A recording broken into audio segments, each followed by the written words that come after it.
ফরিদপুর জেলার সদরভাঙ্গা, বোয়ালমারী, সদরপুর ও চরভদ্রাসন সহ বিভিন্ন উপজেলায় খুচরা ও পাইকারি দোকানে এলপিজি সিলিন্ডারের তীব্র সংকট দেখা দিয়েছে। এদিকে এলপিজি গ্যাসের এই রহস্যজনক উধাও হওয়ার ঘটনায় নিত্যদিনের রান্না ও ব্যবসা কার্যক্রমে আরও বড় সংকট তৈরি হওয়ার আশঙ্কা করছেন সংশ্লিষ্টরা। এ বিষয়ে আরও খবর জানাতে ফরিদপুর থেকে সরাসরি যুক্ত হচ্ছেন সহকর্মী সুজাউজ্জামান জুয়েল। জুয়েল, এলপিজি সিলিন্ডারের সংকট নিয়ে বিস্তারিত আমাদের জানাবেন। তন্নি, আপনাকে ধন্যবাদ। আপনি যেমনটি বলছিলেন যে ফরিদপুর কিন্তু একটা বৃহত্তর জেলা হিসেবে বিগত দিনেও কিন্তু পরিচিতি ছিল, সেই পরিচিতি থেকে কিন্তু এইখানে যে গ্যাসের যে সরবরাহ সেটি কিন্তু গত 2 সপ্তাহ ধরে কিন্তু গ্যাসের সংকট দেখা দিয়েছে। এক প্রকার আমরা বলতে পারি যে বাজারে যে পরিমাণ গ্যাস রয়েছে সেই পরিমাণে গ্রাহকের সংখ্যা কিন্তু দ্বিগুণ, 3 গুণ, 4 গুণের পর্যন্ত পৌঁছিয়েছে।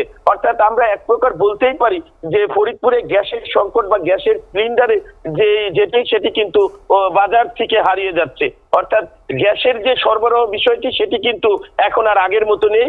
গত 2 থেকে 3 সপ্তাহ ধরে এই গ্যাসের এই যে সরবরাহ সংকট, সেই সংকট কিন্তু রয়েছে।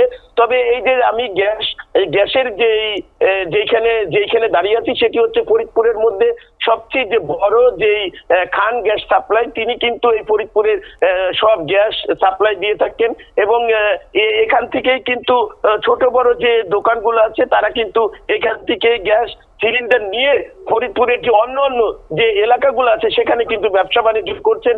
এছাড়া উপজেলা পর্যায়ে কিন্তু তার এই গ্যাস সাপ্লাইয়ের ব্যবস্থা রয়েছে। আমি কথা বলেছিলাম এই গ্যাস সাপ্লাই যে ফরিদপুরের সংগঠন সভাপতি, তিনি কিন্তু আমাকে জানিয়েছেন যে আসলে গ্যাসের সংকটটি হচ্ছে বহির্বিশ্বের সার্বিক যে ব্যবস্থাপনা রয়েছে গ্যাস সরবরাহের, সেখানে ঘাটতি থাকার কারণে এই গ্যাসের যে মূল্য বৃদ্ধি সেটা কিন্তু হয়েছে, যে কারণে তার যে চাহিদা, অর্থাৎ তার যে প্রতিদিন 1 ট্রাক করে যেখানে 630টি এলপিজি গ্যাসের যে সিলিন্ডার রয়েছে সেখানে সে বর্তমানে এসে সেখানে 150 থেকে 200 সিলিন্ডার তিনি পাচ্ছেন। এইরকমটি কিন্তু তিনি জানিয়েছেন যে কারণে এই গ্যাসের সংকটটি তৈরি হয়েছে। এছাড়া মূল্য বৃদ্ধির যে বিষয়টি, এই এক প্রকার যে অসাধু যে ব্যবসায়ী রয়েছে তারা মূল্য বৃদ্ধির যে বিষয়টা বলছেন যে আসলে এখানে যে সরকারি ভাবে যে 1306 টাকা নির্ধারণ করিয়েছে সেখানে কিন্তু তারা কিন্তু এটি বিক্রি করতে পারছেন না। আমরা এখানে এসে দেখলাম যে 1450 টাকায় গ্যাস বিক্রি করছেন। অর্থাৎ আমরা বলতে পারি যে 1500 টাকার নিচে কোনো গ্যাস দিচ্ছেন না। এছাড়া অন্য যে খুচরা ব্যবসায়ী আছে তারা কিন্তু 1700-1800 পর্যন্ত কিন্তু গ্যাসের দাম নিচ্ছেন। এই ধরনের একটা অশুভ যে চক্র তারা কিন্তু এটি করছেন। তবে উনি খান গ্যাস সাপ্লাইয়ের মালিক, উনি জানিয়েছেন যে আসলে এমনটি নেবার কোনো কারণ নেই, কারণ তিনি যে গ্যাসটি দিচ্ছেন সেটি 1450-এর ভিতরেই পাইকারি দিচ্ছেন। অর্থাৎ যারা এটি করছে তারা সঠিক কাজ করছেন না, তিনি কিন্তু এমনটি জানিয়েছেন। তবে গ্রাহক পর্যায়ে যে বিষয়টি আমরা জানতে পেরেছি, গ্রাহকরা কিন্তু এই যে গ্যাসের সংকট, এই সংকটের কারণে কিন্তু পারিবারিক এবং ব্যবসায়িক যে প্রতিষ্ঠানগুলো রয়েছে তারা কিন্তু ক্ষতিগ্রস্ত হচ্ছে সময় মতো গ্যাস না পেয়ে।